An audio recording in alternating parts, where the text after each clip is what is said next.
Hi, welcome everybody. Warmly welcome you, all the audience here joining us for this interesting conversation. Let me introduce myself. I'm András Mármarosi, founding partner of Beyond Consulting.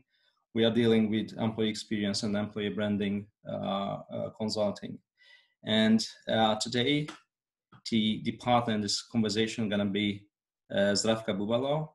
And she is the chief HR head of MOL Group. And hi, Zdravka. Hi, András. Hi. Would you join in? And would you just share a few words about yourself and about your role and how long you've been in MOL Group?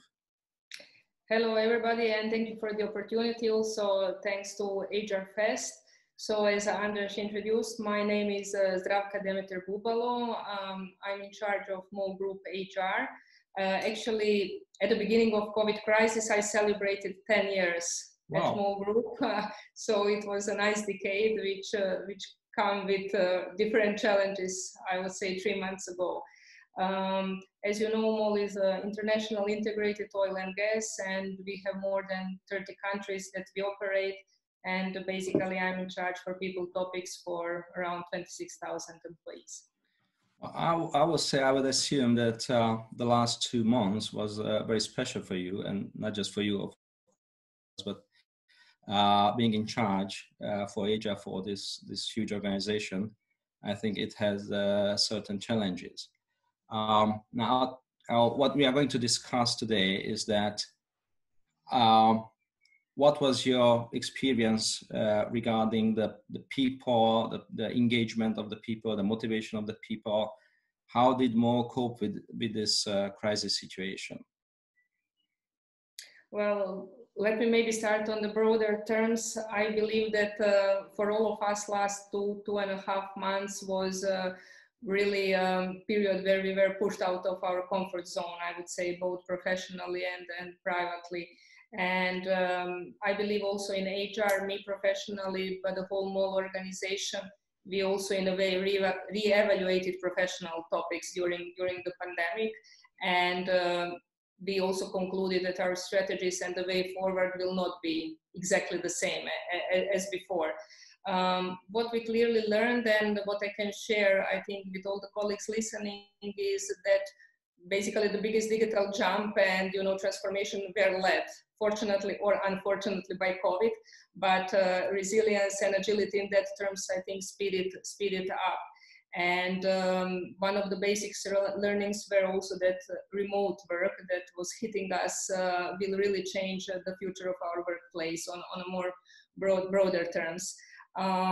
We also relied very, very much on the flexible working arrangement that we even had before, and sometimes where we were challenged as, let's say, blue-collar dominant industry, but now it proved clearly that its way and direction we needed to go.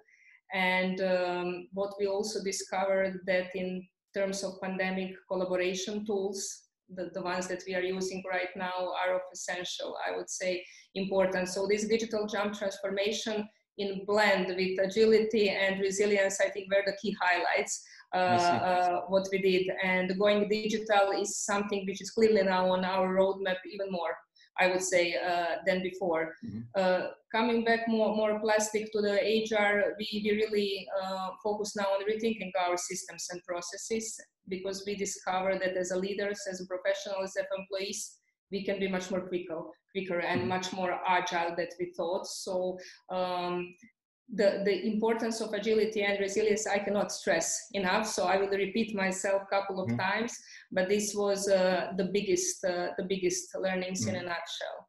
I see. Probably a majority of your workforce are working in operation in different fields and in refineries and so on, and probably around 30% who is working in offices or who are working in offices. So how were they affected by this crisis? And you mentioned flexibility and remote work and so on. Yes, absolutely. As you know, yes, more than half of our workforce is so-called production, people, our workforce that was hit first on the field, our colleagues working on service stations, our people working in refineries, on the plants. So in our industry, I cannot stress enough safety first. So we really put big attention to the health and security of our people at that time, and we introduced a number of measures to support them to cope with the crisis.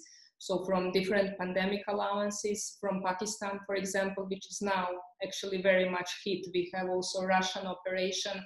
We are a bit lucky here in the Central Eastern Europe because the crisis is going down, but we have our colleagues still facing the pandemic in other parts of the world. We have UK offshore facilities as well. So you can imagine that it was different stages, and we have also Italy in our portfolio. So our colleagues in Italy are basically started first with very tough quarantine, and we are actually based in Lombardia, in Mantova and Milan. So it was very tough period, but on the other hand, it was good learning opportunity for us how to cope. So safety first for our people on plants, different pandemic allowances, different care. So I will not go in number of details, but we ensure the disinfectant for each and every member of our family, members of our colleagues as well, on the colleagues on the field, also the office workers. We immediately sent thousands of our people to home office as obligatory as of basically 17th of March. So we ensure number of action in place. One of the big things is that we are doing testing, against COVID. So we have the antibody testing, PCR testing. So we did in the first weeks more than 7,000-8,000 people. Luckily, there were like almost zero positive people. So we ensure everything to keep our people safe, because we are in heavy and endangered industry, so we couldn't afford that our people on the field feel unsecured. Yeah, and we are still continuing. For example, now our people are back to office, we are offering antibody testing, and we are still taking care about our people under the umbrella of More Caring campaign. Yes, this, as you mentioned, that MOL is a caring company, and that safety first and people first was your credo in these two months, or during these 2 months. Do you have any feedbacks from your colleagues, from the employees, from physical worker, from office worker, that how did they feel that they were cared for? Absolutely. We collected lots of feedback, especially from both from the field and from office workers, but we are also unionized companies, so we had very good cooperation with our trade unions representatives and European Workers' Council. And I think the key for us was constant involvement and communication. So basically, under the umbrella of empathy, I would say. Yeah, sure. And this would be my advice also, for everybody else. We started basically as of day one with so-called Corona newsletters, and we were very transparently sharing with the whole organization where we are, in what kind of crisis economic mode are, what are our kind of next steps. There were also tough decisions because we have reduced working modalities, for example, for May and June, because of some job positions. Clearly, the job utilization was not 100%, but we were very open, transparent, and we touched it really with the empathy and constant inclusiveness, I would say, in communication. We also ensure the kind of psychological, mental support for our colleagues who might feel concerned or be diluted or disoriented in the whole situation. We had many working parents who faced the situation, so both parents at home with little children. Yeah. We have singles, we had expatriate colleagues, for example, in Milan office, being single in the foreign city without any possibility to go out. So we offered from mental, psychological support. Could you just elaborate a bit more on this mental or psychological support, because I think this is something quite new. We contracted third-party neutral psychologist support from the companies which are offering such services in Slovakia, Hungary, and Croatia. Those are our biggest markets, and we opened under the umbrella of full anonymity the possibility for people to take up the slots. And I can tell you, in the first weeks, dozens of people registered to have this kind of support. We were thinking that maybe it's not needed, or the culture is maybe not open, especially or in Hungary or in Slovakia. However, people had the need to consult. We also established different, more informal Yammer groups where working parents can share the hints and tips. We had so-called learning nudges, both for employees and for managers as well. Managers face lots of challenges as well. So most of them first time managing people remotely. We actually that would be my next question, that how because it was so sudden that you might think about remote management and so on, and people get trained. One leader can go for a training and so on, but it was so sudden, and from one week to another week, hundreds of managers were involved in this remote management. So how did they cope with that challenge? Absolutely, I think it was very challenging, and especially in MOL case, we have more than almost 200 expats, and some of them localized in Budapest, so they were kind of stuck here, and you know, in terms of traveling back to their families or to their closest ones. We have kind of expats as myself, so I clearly stayed in Budapest because it's my residence, but I couldn't, for example, meet my family or my daughter for a month because, you know, there was clearly cross-border, different rules. So what we did, we actually supported managers with so-called leadership nuggets. So, and there were very simple topics, kind of how to cope with crisis, how to lead remote teams. We were in the middle of, you know, performance management cycle. So how to deliver, you know, that dialogue in remote work, how to deliver bad news, because we have many people who need to communicate to their colleagues that maybe the workload will be reduced, that there will be reduced working modality. So we did it in very digestible, condensed e-learning ways. We had a forum, we had a panel, we have informal chats as well, but we shared a lot of online condensed topic with our own people.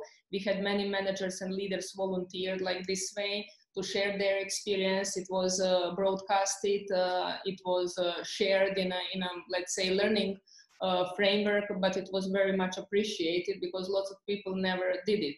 Yeah, we have our Croatian president of management board for INA, which is our big company, being here and leading the INA remote team, which is huge in Croatia for 2 months. And you know that we had an earthquake in Croatia, etc. So there were different challenges coming all together. So we supported them very much with online learning content. Yeah, actually what I'm hearing that you did a lot to support the people, to support the managers and the leaders. And then you also mentioned that you had to make some tough decisions, not personally you, but the top management team. And then all the managers had to communicate this. How do you feel? What was the reaction? So how the people reacted to the initiatives of the management, to this all this communication and all this sharing stories and providing psychological support and so on. So what was the reaction from the people's side? I think as in every situation of change and uncertainty, which is I think fully human, our colleagues and our employees and both managers and employees appreciated, I think, inclusiveness and the right communication at right time. So we tried even to communicate tough news very soon, that people are aware, that they feel involved and part of the, let's say, in a way, decision process. So there was not lots of hiding in that terms at all. Our senior management from the very beginning very openly communicated that this is an unexpected situation, that it will be tough, that we are hitting economic crisis. We don't know the consequences yet, but we are going to be very transparent about it and how we are going to handle. So I think people digest it very quickly and appreciate. So as I mentioned, these newsletters, we had with every single divisional business leader on the top level, regular town halls where people can exchange their concerns, questions via Slido. There was hundreds, like zillions of questions, and we were basically as senior management, as leaders, as middle management, answering each and every, because we really thought that it's important. There are no stupid questions. Everybody can tell the feelings and concerns.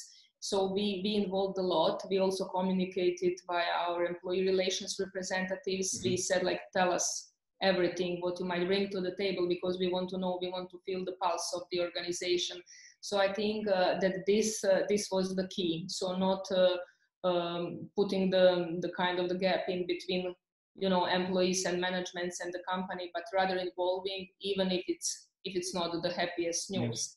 Yes. And we communicate it all the time that it's not about people, it's about probably certain positions that might be impacted for the short period of time. Yeah. But luckily the situation is improving.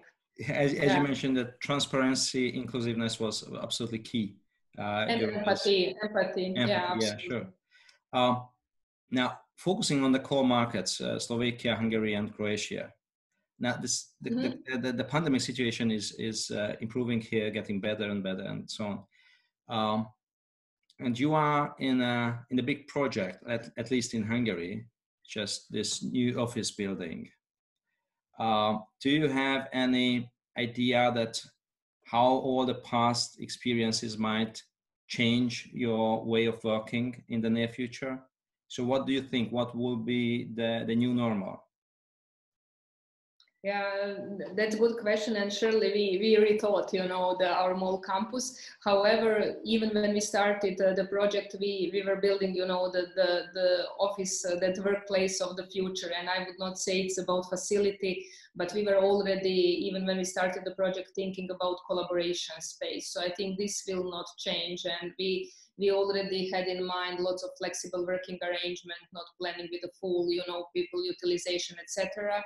And I believe this new normal just speeded up the process, how we can work more in collaborative ways, not necessarily physically present. So we are clearly considering the virtual ways of operations for the future, also in light of the MOL campus, of course, with necessary agency measures. And, you know, we saw what COVID brought to us in terms of physical distancing, etc.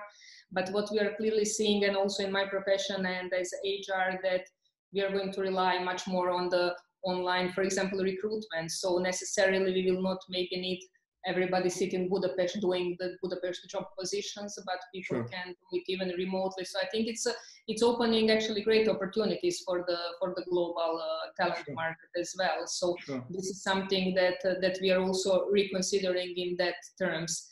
What we are also doing, and I think I mentioned at the beginning, that how we can speed up all this administrative burden that we somehow skip now in this digestive period in terms of the governance, submission deadlines, lots of stuff that a big organization as ours, which is operating across 3 continents, had. So we were much more agile, and we had some really good learnings also in terms of corporate governance, which we are going to embed. We are also just these days thinking about our leadership summit, and one key topic certainly will be what we learned from the crisis that we are going to apply for the future, clearly, because there were many best practices from going on digital to really virtual collaboration and operating remotely. And this can have direct impacts, I would say, on the bottom line and the cost in terms of, you know, much more possibilities which we didn't consider before as possible. As I'm hearing you, just a strange thought came to my mind that people might think that we tend to think that it has a huge positive impact on the way of the future operations. So the organization became more agile. We realized that as a company, probably we are more resilient than we thought, that all digitalization is much quicker and at hand, and people are working. And as you mentioned, whole the talent market is much wider, because people don't have to sit in the physical place and do not have to be in the same country just to work and collaborate virtually. So there are lots of new opportunities. So what I'm hearing is that you seem to be quite optimistic about facing these new challenges.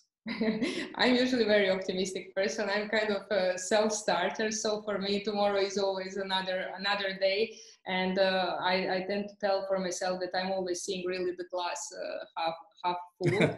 maybe it's a bit with the Croatian Mediterranean mindset, and there is always positive. Actually, we need it in Hungary. Probably you know that. We can balance it more. I would be politically correct.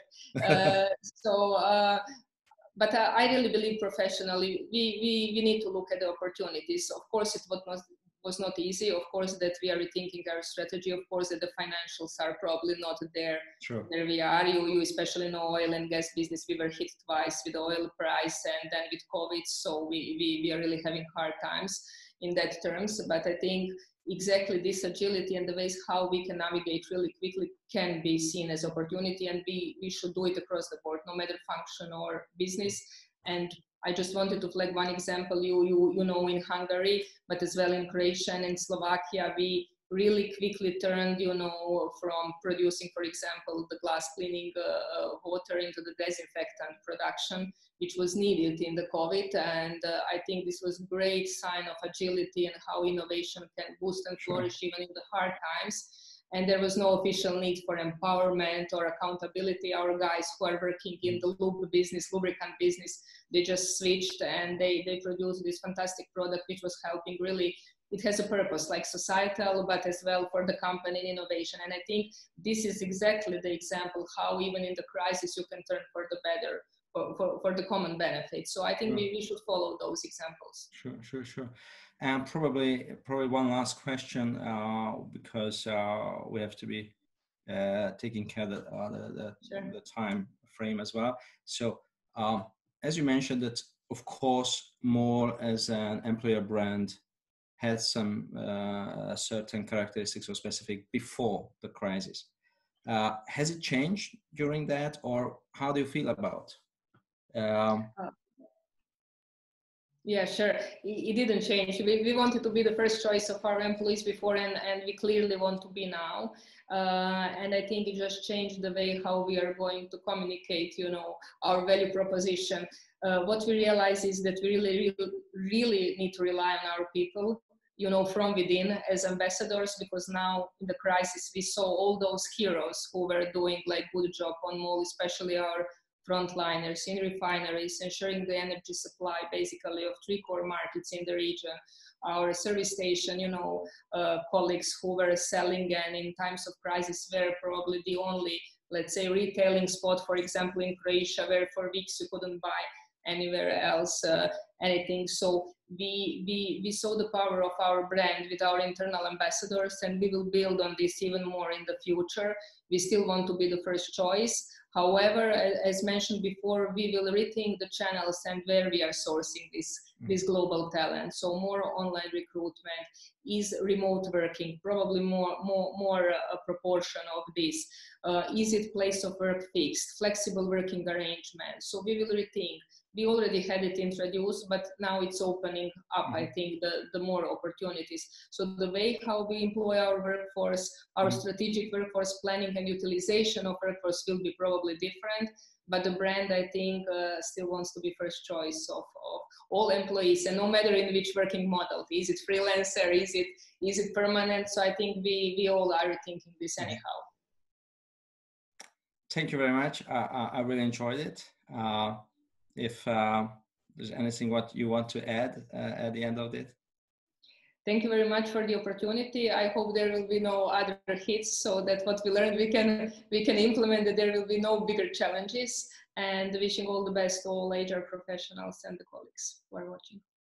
Thank you. And also thank you for looking this and hearing us, and thank you for HR Fest as well, providing the opportunity.